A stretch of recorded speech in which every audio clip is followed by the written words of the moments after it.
na si Kiko, si Francis Magalona. Nandito na si Cloud9, wala siyang apelido. Ang bagong champion dito, in 5, 4, 3,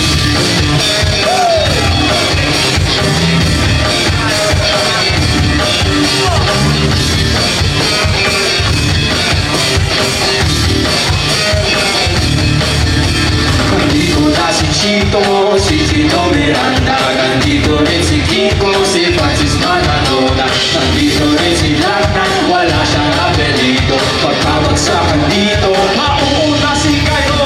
Di ko alam kung ba't ako kasama dito. Sama-sama sa mga kasama nila Kiko, Anika, Asti. Patinigan na bibig, teka muna, teka lang, painuman na ng tubig. Sa segunda, pag mapatumba, dapat makaisip ka ng rhyme na maganda. At madulas ang pagbigkas, at astig baka sakaling marinig na libo-libo na Pilipino nakikinig sa mga kabigo ko.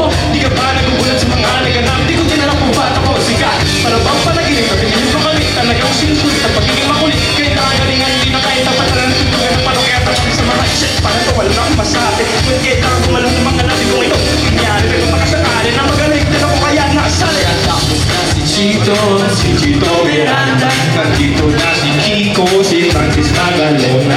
Nandito rin si Cloud9, wala siyang apelido. Magpapagsakan dito, babaran na si Johan. Sinong siya, Adrian Triggers on the maximum, not a 45 or 44 Magnum. In the 357, go 12 years, but I'm not so listen. Nandito na si Kiko at kasama ko si Chico at si Cloud9.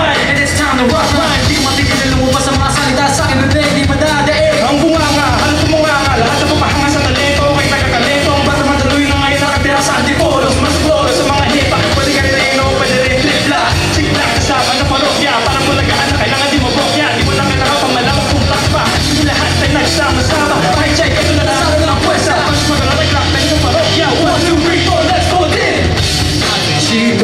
Si Chito Miranda, tapos na rin si Kiko, si Francis Magalona. Nandito na si Johan, wala siyang apelido. Come on! Magpapagsakan dito, kailangan na mag-ingat. At ang huling bagsakan, si Johan sa papala.